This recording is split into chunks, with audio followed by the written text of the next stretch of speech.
Oh my! Oh, you startled me. I didn't see you there. Oh, here's the one I've been looking for. You are just in time. I'm Professor Stevenson, and I'm learning about a man named Elijah. And the altar, and the water, and the fire. But I'm getting ahead of myself. Let's see, where did we leave off last time? Ah, yes, King Saul, the first king of Israel. David, a boy God chose to be king.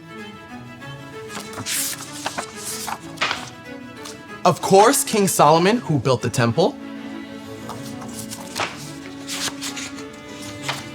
Ah, here it is, Elijah. Many years after Solomon was king, there was a new king called Ahab, and he was the worst king. He was even worse than Saul.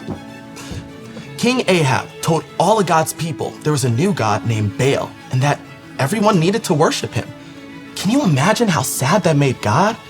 His people were being led away from him and worshiping a fake god.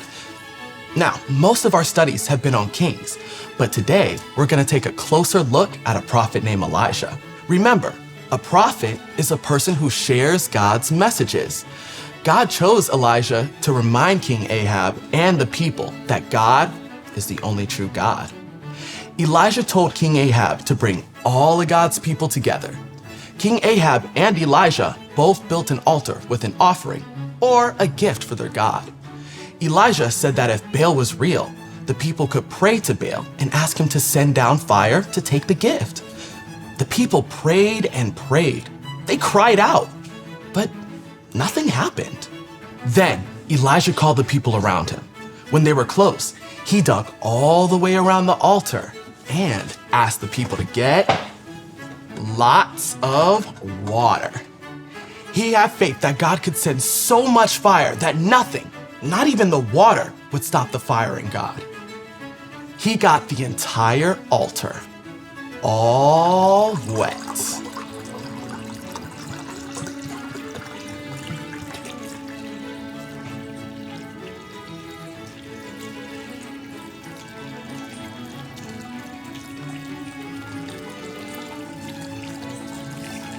Then Elijah prayed, and I bet you already guessed what happened. God sent fire, and it wasn't just a little spark.